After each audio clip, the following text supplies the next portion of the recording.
Of you. और आज start करते हैं हमारे नंबर सिस्टम का क्लास 5। और इस क्लास के अंदर में आज हम लोग डिस्कस करने वाले हैं about the concept of power और एक्सपोनेंट्स।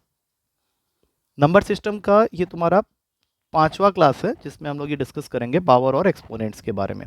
तो सबसे पहले डिफिनेशन को क्लियर करते हैं कि what is the meaning of this power और एक्सपोनेंट्स, क्योंकि मैंने पावर और एक्सपोनेंट्स के बीच में और लिखा हुआ है। अब सपोज करो मैंने ये लिखा है, तो इसको हम लोग पढ़ते हैं a to the power of m।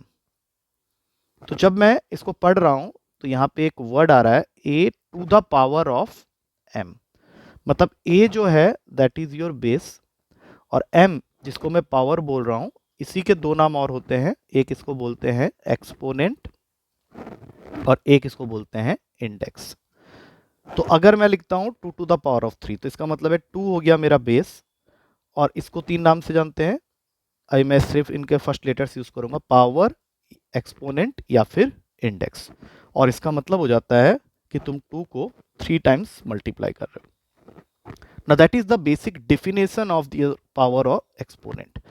अब इसके अंदर से तुम्हें जब पेपर में क्वेश्चंस मिलेंगे तो तुम्हें पहले इसके बेसिक कंसेप्ट को अच्छे से समझना जरूरी है। तो इसके बेसिक कंसेप्ट के अंदर में हमें क्या क्या जानना है उसके बारे में एक एक करके डिस्कस करते हैं।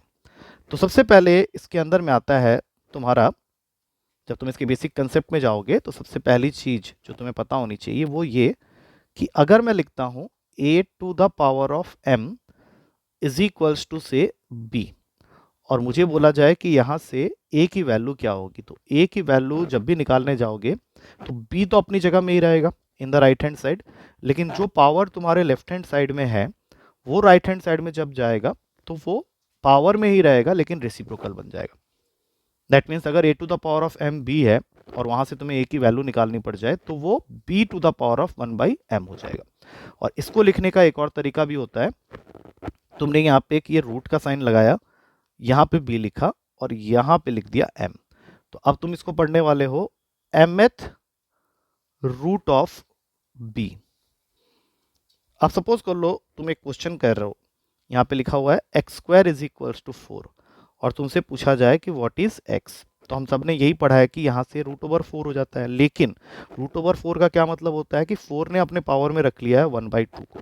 ये जो पावर में 1/2 रखा है इसी को हमने ऐसे लिख दिया है। हम लोग बाय डिफॉल्ट यहाँ पे 2 नहीं लिखते हैं, लेकिन इसके आगे जो भी पावर होता है उसको जरूर वहाँ पे लिखते हैं। फॉर एग्जाम्पल अगर मान लो एक्स क्यूब इक्वल्स टू 4 होता और हमें बोला जाता कि यहाँ से x की वैल्यू निकालो, तब हम लोग इसको लिखते 4, ये रूट का साइन डालते और यहाँ पे लिखते 3, और बाद में इसको पढ़ते क्यूब रूट ऑफ 4। तो ये इसका सबसे पहला बेसिक कंसेप्ट है। तो इससे हमें एक आइडिया हो गया कि ये जो mth रूट होता है वो क्या होता है। आप सपोज कर लो इसी को थोड़ा सा हम आगे बढ़ा दें, तो नेक्स्ट स्टेप में क्या होगा कि तुम्हारे पास में सपोज कर लो आ रहा है if a to the power of x is equals to b to the power of y, और मुझे यहाँ से बोला जा रहा है कि a की वैल्यू बताओ, और फिर ये भी बोला जा रहा है कि यहाँ से b की वैल्यू बताओ। तो a की जो वैल्यू होगी वो b के टर्म्स में होगी, तो ये बन जाएगा b to the power of y by x, और b की वैल्यू हो जाएगी a to the power of x by Y.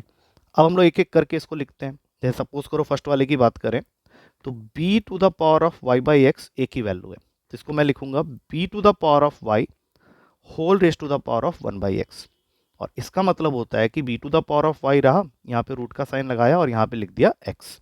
तो इस पूरे को अब हम लोग पढ़ेंगे xth root of b to the power of y। और उसी तरह से अगर दूसरे वाले को रीड करें तो b is equals to a to the power of x by y है, तो यहाँ पे a लिखा, पावर में डाला x, और इसके होल पावर में कर दिया 1/y। इसका मतलब है इसको हम लोग पढ़ने वाले हैं a to the power of x, root का साइन लगाया, यहाँ लिख दिया y। तो अब ये रीड क्या करेगा जाएगा yth root of a to the power of x।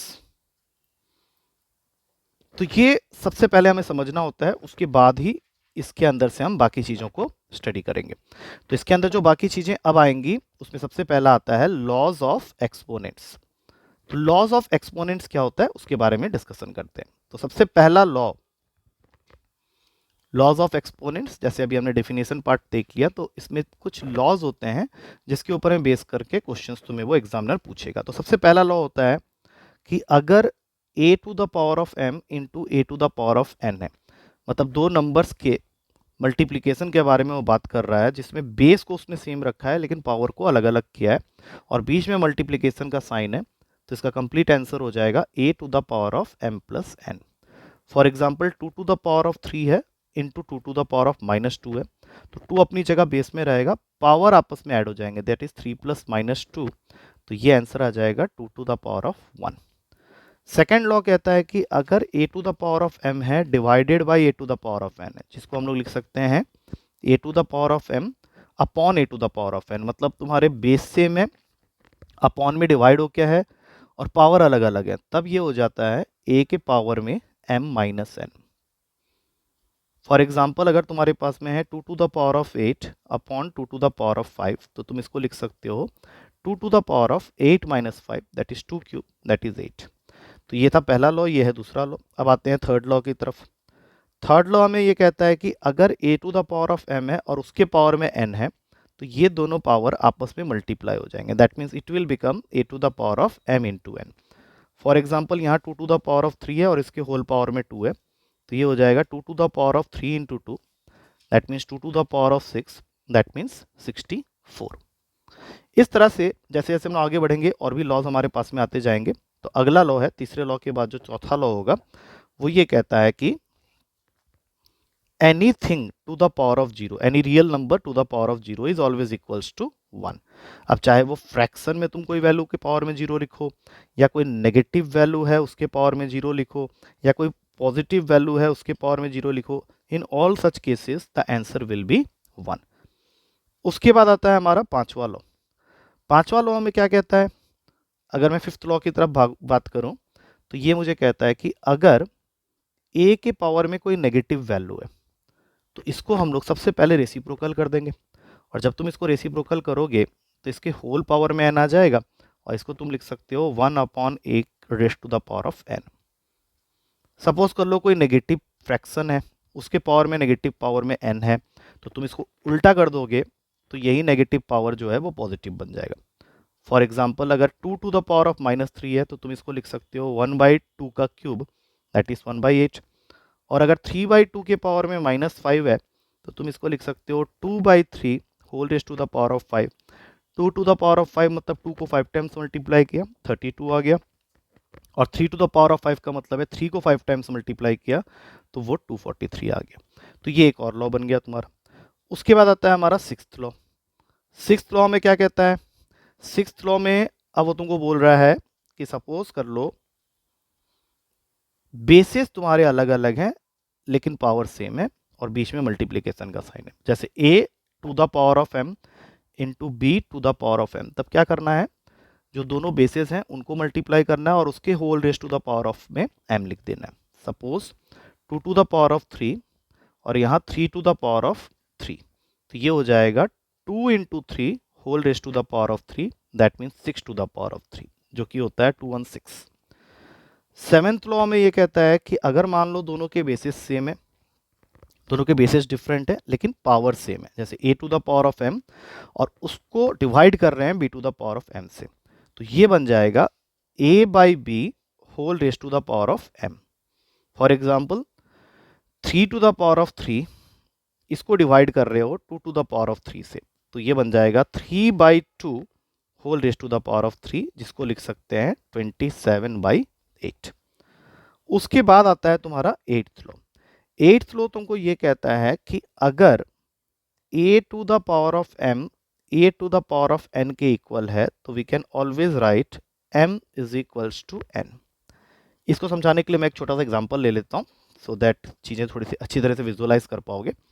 तो एग्जांपल क्या है कि सपोज कर लो कोई क्वेश्चन है जिसमें एक साइड में तो आ गया 2/3 whole raise to the power of x, लेकिन दूसरे साइड में है 2/3 whole raise to the power of 2x minus 6, और हमें क्वेश्चन कह रहा है कि find the value of x। तो इस एट्थ कंसेप्ट के हिसाब से अगर दोनों के बेसिस सेम है और वो लेफ्ट हैंड साइड और राइट हैंड साइड में पड़े हुए हैं विद डिफरेंट पावर, जैसे इसका पावर है x और इसका पावर है 2x माइनस 6, तो तुम क्या करोगे कि बेसिस को आपस में कैंसिल आउट कर दो और सीधा सीधा पावर्स को आपस में इक्वेट कर दो। तो ये बन गया नेक्स्ट स्टेप में x is equals to 2x minus 6। तो यहाँ से आंसर आ गया 2x minus x is equals to 6, that means x is equals to 6।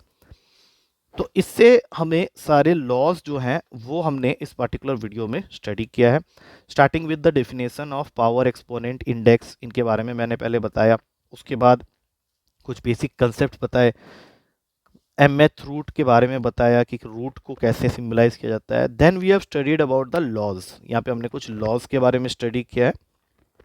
सबसे पहला लॉ अगर हम लोग ध्यान से देखें तो we have started with this first law, जो कि हमें कहता है कि if a to the power of m into a to the power of n है तो a whole raise to the power of m plus n हो जाएगा। दूसरा लॉ डिवीजन का है, a to the power of m upon a to the power of n अगर है तो वो a to the power of m minus n हो जाएगा। a to the power of m whole raise to the power of n है तो वो a to the power of mn हो जाएगा। Any value to the power of 0 है तो वो 1 हो जाएगा। कोई नंबर या कोई फ्रैक्शन के पावर में नेगेटिव वैल्यू है तो तुम उसको अपॉन कर दो, रेसिप्रोकल कर दो तो वो पावर पॉजिटिव हो जाएगा। और फिर अगर बेसिस अलग अलग है और पावर सेम है और बीच में मल्टीप्लिकेशन है, जैसे a to the power of m into b to the power of m है, तो we can always write a b whole raise to the power of m। और उसी तरह से अगर दोनों के बेसिस डिफरेंट है और पावर सेम है लेकिन वो डिवीजन में है, जैसे a to the power of m divided by b to the power of m, तो we can always write a upon m whole raise to the power of m। और सबसे last में मैंने अभी ये बताया है कि अगर तुम्हारा बेसिस सेम है, अलग अलग साइड में रखे हुए हैं लेकिन पावर डिफरेंट है, तो we can always equate the two powers, that is जैसे इस केस में तुम देख सकते हो a to the power of m अगर a to the power of n के इक्वल है तो we can always write m is equals to n। उसके बाद तुम्हारा बच जाता है नंबर सिस्टम के अंदर में द कंसेप्ट ऑफ फैक्टराइजेशन।